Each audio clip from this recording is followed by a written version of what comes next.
prophetic word para sa ako. Kaya nasa ikasa ng prophecy, pero prophecy niya gikan sa pulong sa Ginoo. Dili di siya mukuha nga sa iyang kaugalingon kung dili gikan sa pulong sa Ginoo. Unya mo tawag lang na siya karon kinsa ang gibutang sa Ginoo sa kasing-kasing nga nasigon sa Ginoo pag-ayo.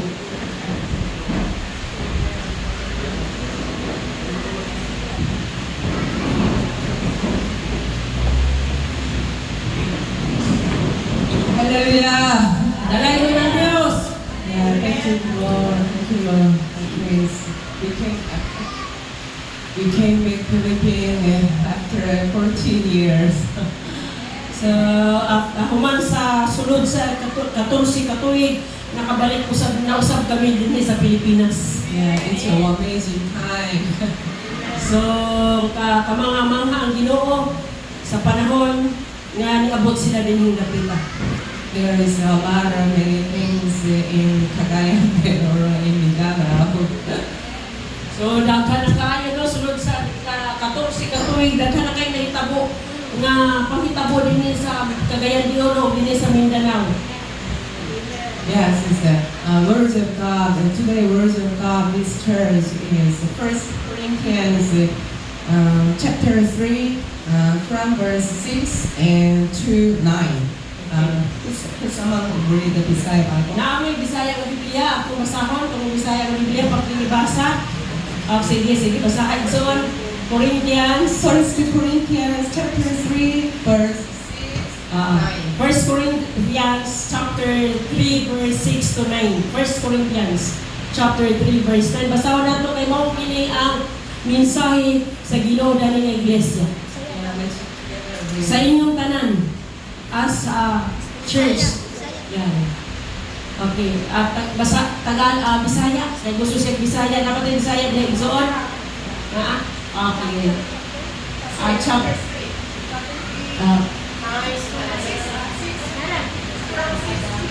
6 to 9. Okay. Usahan na to.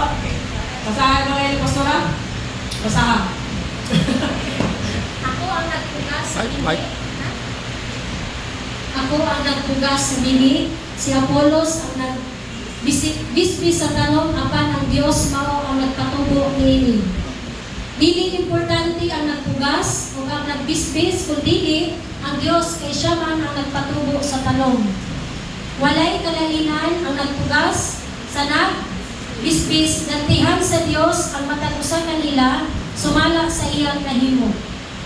Kay sa Dios kami isig ka magbubuhat o kamo mao ang uma sa Dios, kamo usab ang balay sa Dios. Amen. Amen. Amen. Yes, so we planted the seed before 14 years. So, nagplan sila og seed diri, ang seed nila bilang sa pulong sa Ginoo datong sulod sa 14 katuig dito sa unang simbahan kung asa mo gikan ilang to pulong dili apil usab ang sa lapian ng bahin ang itano. Yes. Ini palapakan nato ang Ginoo. Yes. God has grown is great harvest.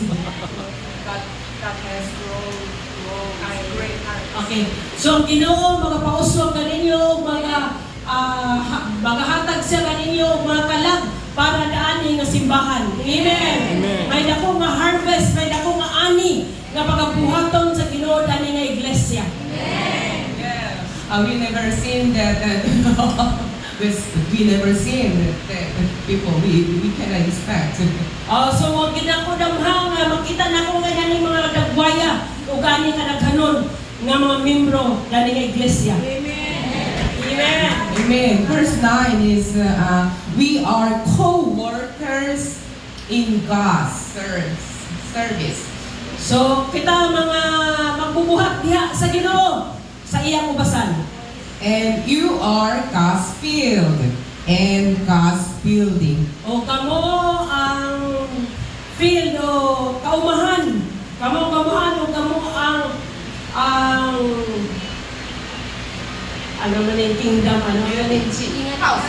kamo ang God's house, kamo ang Bisaya, balay sa Dios nga kung saan ang presensya sa Ginoo. Amen.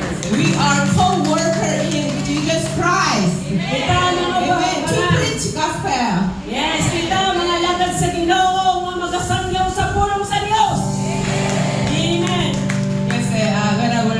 this church, I saw a vision. Sa dihang nagasimba ko sa Ginoo karon buntag nakita ko usa ka pananawon. Yes. When there is a war, is what is need. When there is a war, what is need? War. Okay. So, nakakita siya ron, bisang sa gitna sa war, kanibang gira, no? Sa kalibutan nato karon. So, nasa paabot maghapon ang Ginoo sa inyong kinabuhi karon agawa. When there is a war, what is need? Need is very important. It's a fire bomb. Amen! Unay gira sa kalibutan na sa atong gira diha sa espirituhanon na mao ang fire sa banal na Espiritu Santo.